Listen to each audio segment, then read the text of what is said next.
You've heard me say it time and again. You cannot save your way to wealth. You cannot save your way to wealth. It's just not going to happen. You can't put money in a savings account. You can't, take out cash and put it in a lockbox and think that you're going to be better off in the future. You're actually robbing from your future self when you do that. You have to understand that. You got to put yourself 10 years down the road and understand that you are taking money away from future Jaron or future X because of the lack of decisions that you're making today. And so I want to encourage you guys, yes, have some wits to you and don't make dumb decisions with your money. But when you get opportunities to deploy capital into assets that have proven themselves over time, you need to do it. And this is where I think wisdom comes in. In Proverbs, if you read Proverbs in the Bible, it essentially it talks about a number of things, but it's talking about finding wisdom. And I think wisdom comes through prayer, talking with God. I think wisdom comes from learning from other people's stories, listening to podcasts or reading books or reading stories in the Bible. And then I also think that it comes from counsel, right? And so I think if we incorporate prayer, study by learning from other people, and then actual counsel from not just any old Joe Blow, not financial advice from your dad who's broke, but talking to people who are where you want to be. They've already been there, and maybe not to the level you want to get, but they're successful. They've done well with their capital.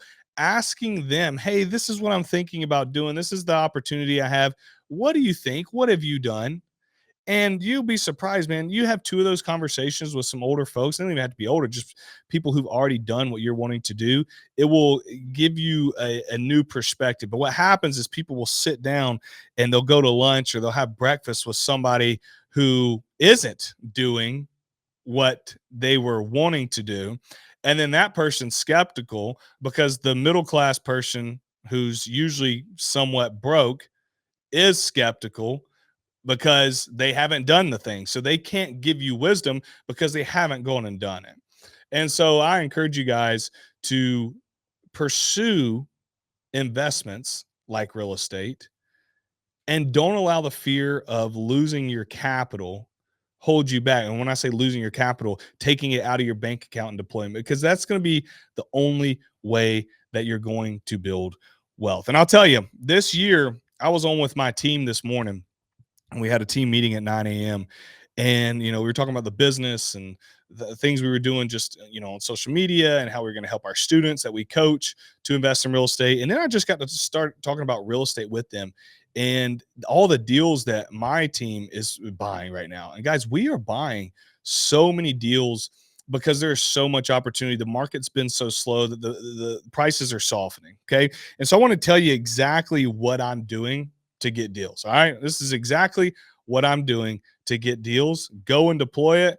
And there's a good chance you may get deals yourself. So one of the easiest things that I do to get deals is I drive around. All right. That's the funnest for me. And it costs the least amount of money.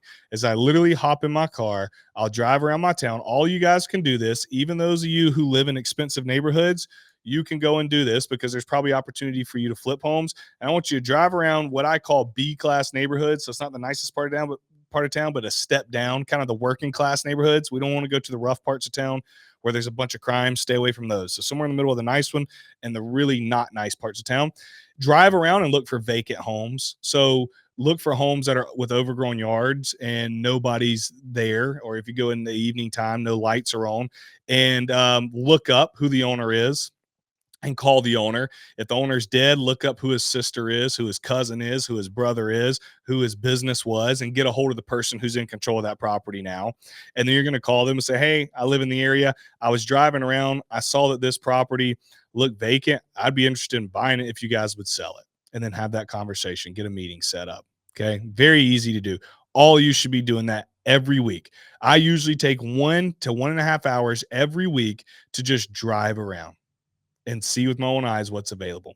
Now, the second thing that I'm doing that kind of adds fuel to that fire is I use an app called Deal Machine. Right. I love it.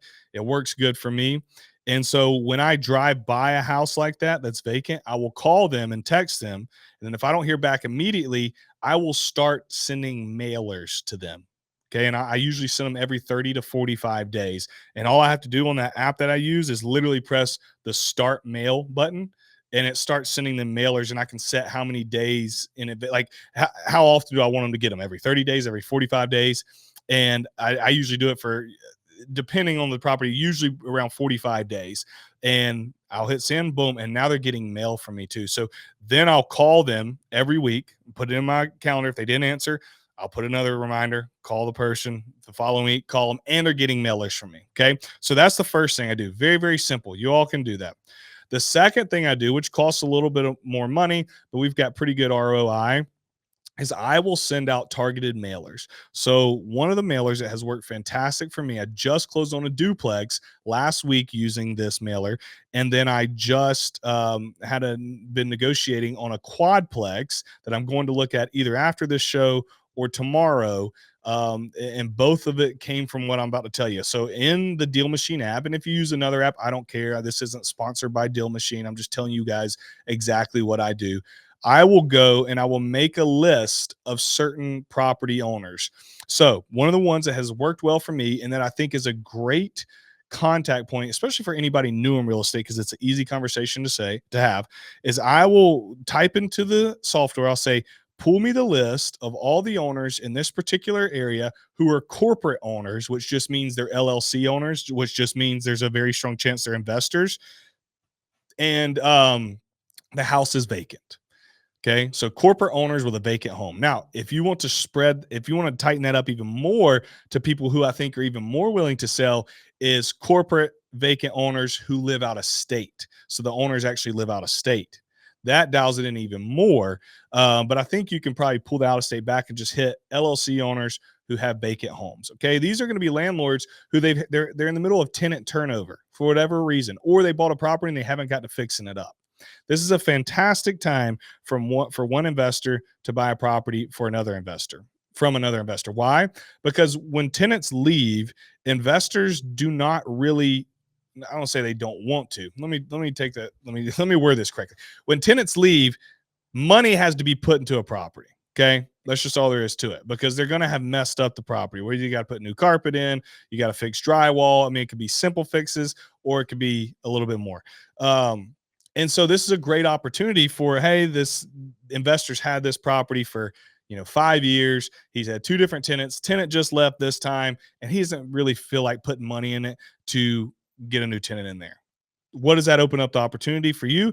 Opens you up the opportunity to come in, get a property that needs a little bit of love. So you're going to be able to get it at a discount from an investor who doesn't necessarily want to have to go through this whole process of fixing it up again. And I have bought a number of properties throughout the years through this, and I've actually sold properties myself to other investors, because from an investor standpoint, it is so much easier to offload a property to another investor than it is to sell to the open market. So if he wanted to sell that property, he's going to have to fix it up. Then he's going to have to get an inspection report, probably on his end, to go underneath the house and fix up all the things that need to be fixed underneath the house, and any roofing issues and all the buttoned up things that you have to do to be able to sell a property on the open market. That investor is going to have to go and do it. Okay. And it's a pain in the butt. So a lot of times people be like, well, why would investors sell a property as is, not fix up to you, where they could go sell it for $100,000 more fixed up? Well, to get that $100,000 more fixed up, they got to put $60K in it. So by the time they take another 3 months to fix up a property and $60K and sell it, and they pay realtor fees, everything else, they can sell to me as is without doing that, and the profit's about the same. And so I love transacting with other investors. And especially if you're a new person, I believe personally that it's an easier transaction than buying from somebody who owns their own home, because with another investor, you can literally show them the numbers, and you can put your deal into a rental property calculator and can say, hey, this is where I have to buy it. Here's why. And you can send it in an email. Can we get this deal done? And they get it. And you're not going to offend them for making an offer. It's just a very easy transaction. You can usually close very quickly, and it's great. And so I would encourage you guys, as you go through, this second quarter of this year, deploy those two tactics. Go and drive around, look for vacant homes, call the owners, see if they'll sell, send mailers to those owners, and then pull list of LLC owners in those particular areas you're interested in and start mailing them. And then also out of state owners, and a lot of times I will do corporate vacant owners or out of state corporate vacant owners, but it always doesn't always have to be vacant. We'll run another list of LLC owners or LLC owners who live out of state, but who have owned a property 5 years. Okay. Because usually at that 5 year mark, a lot of investors are looking to turn that over and invest it into something else. And so if you start plugging these different lists into what you're doing every day, it's going to generate some leads. And you talk about cost. I probably spend, I don't know, $1,200 a month in mailers now.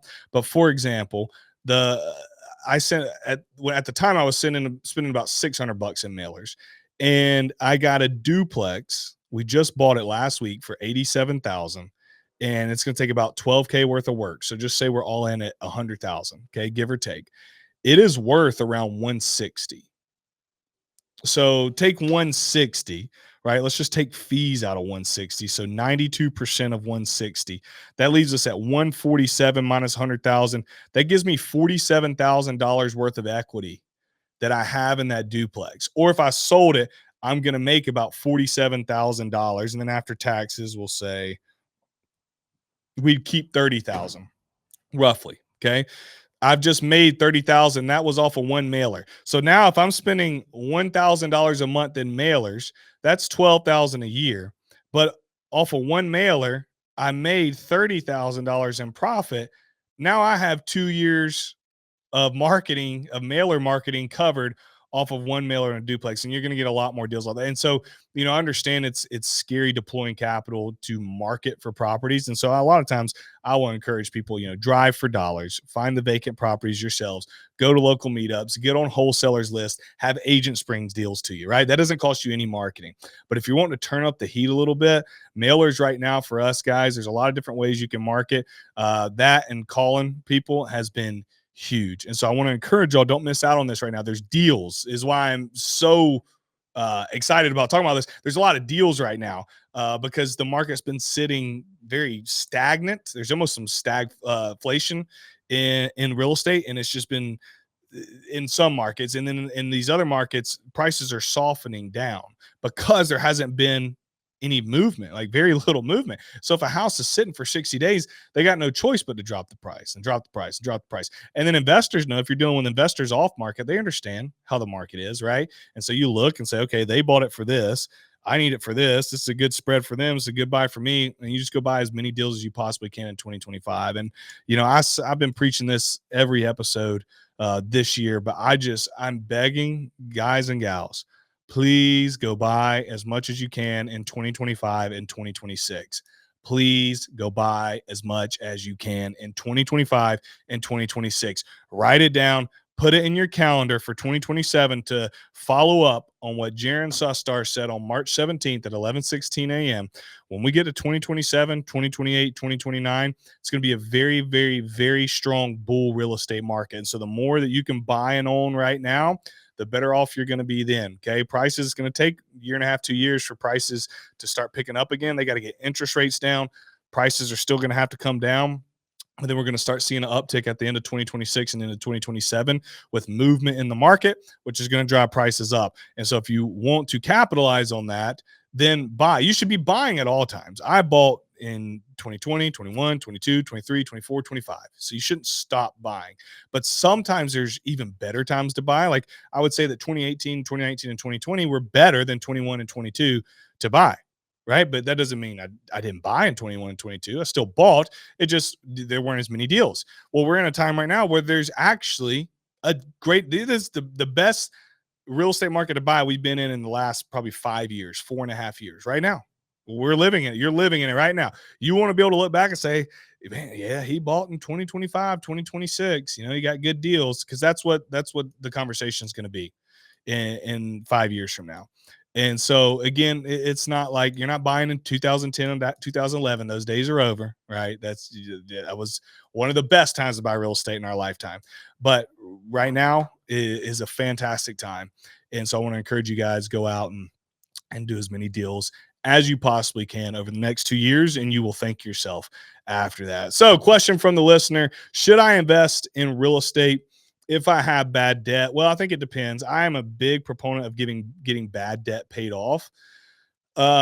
But I would say, if you are a doctor or a lawyer, or you're in a high paying sales career or whatever, if you have a lot of capital coming in, what is your income coming in versus your debt obligation per month? And so if you're making 15,000 a month and your bad debt's costing you 3,000 a month, you know, number one, I would encourage you to get that debt paid off as quick as possible. But there would probably be a pretty strong argument that you could pay towards that debt some extra to get it paid off quick, while also investing into an appreciating asset that cash flows. So there's an argument there. I love the lane of paying off the bad debt first, because just I don't owe anybody anything other than on real estate, and it's a very fantastic feeling. It's amazing, actually. Like, I don't have any debt obligations, and other than my personal home, outside of that, all my rentals they're paying for themselves. And then my rentals do so well now. I've been doing this and buying a lot that they cover what my home costs. And so I don't have any debt obligations. And that's a great place to be. And so I want to encourage everybody to get to that point. But there's an argument: if you had a high income and your debt obligations low, fine, mix it up, pay some off, pay some debt off, and invest at the same time. Now, if you're living paycheck to paycheck, or it's tight for you every month, and you're paying off bad debt, just focus on making more money. The only two things you should be thinking of is, how do I make more money, and how do I pay off that debt as fast as I can? That's your focus. Okay. Increase that income, go work a side job, go work 2 side jobs to make more money, so you can get that debt, so that you can get some breathing room. Because if you don't have breathing room, then you can't invest. Okay. We got to have our uh, expenses here and our income here. We got to have this large gap so that we can take capital and then go invest it to make more money. And then you can get in the conversation of, well, can't you use other people's money to buy real estate? Why would I need my own? Yes, but if you're broke, you don't need to be using other people's money, because you've not even shown that you can handle your own money yet. All right. So let's get our finances taken care of, and then let's go buy cash flowing, appreciating assets. Friends, hey, thank y'all for hanging out with me today. I hope this was super helpful. If anything, I hope this inspires you to go buy, set down the fear, go buy in 2025. You're going to be so glad you did. Use the strategies that I just taught you, deploy them, and then let me know how they work out for you. I'd love to hear all the success stories and all the wins that you guys get. That's what keeps me going every day. Anyways, thank you so much. I'll see you next week.